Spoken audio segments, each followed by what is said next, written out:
YouTube இன்ஸ்டாகிராமை open பண்ணாலே நம்ம கண்ணில் படுற ஒரு ப்ராடக்ட்டை தான் இன்றைக்கி நான் வாங்கியிருக்கேன். எனக்கு அது தேவைப்பட்டுச்சு. அது ஒன்றும் இல்லை, பூஜை பாத்திரத்தை வாரம் க்ளீன் பண்ணுறது நமக்கே கஷ்டமாக இருக்கும். அதை ஈஸியாக க்ளீன் பண்ணுறதுக்கான ஒரு ப்ராடக்ட் தான் வாங்கியிருக்கேன். அது என்னென்னா ஸ்டேபியூர். இது நான் ஆஃபரில் 2 காம்போவில் ஒன்று வாங்கியிருந்தேன். 2 பிராஸ் ஐட்டம் க்ளீன் பண்ணுறது வாங்கினா ஒரு சில்வர் ஐட்டம் ஃப்ரீ அப்படின்னு சொல்லி போட்டிருந்தாங்க. சரி, இதை வாங்கி தான் பார்ப்போமே நமக்கு எப்படி இருக்குது அப்படிங்கிறதுக்காக அதை வாங்கியிருந்தேன்.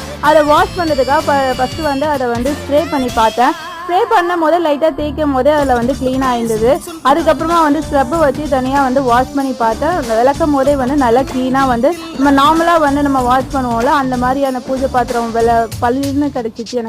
எனக்கு ரொம்பவே ஹாப்பியாக இருந்தது. ரொம்ப கை வலிக்கெல்லாம் நான் தேய்க்கலை. நார்மலாக பூஜை பாத்திரத்தை க்ளீன் பண்ணுற மாதிரி தான் நான் பாத்திரத்தை விளக்குற மாதிரி தான் நான் விளக்குனேன். எனக்கு நல்லாவே ரிசல்ட் கிடச்சிச்சு.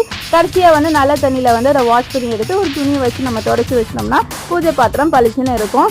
எனக்கு இதில் ரொம்பவே ஹாப்பியாக இருந்தது.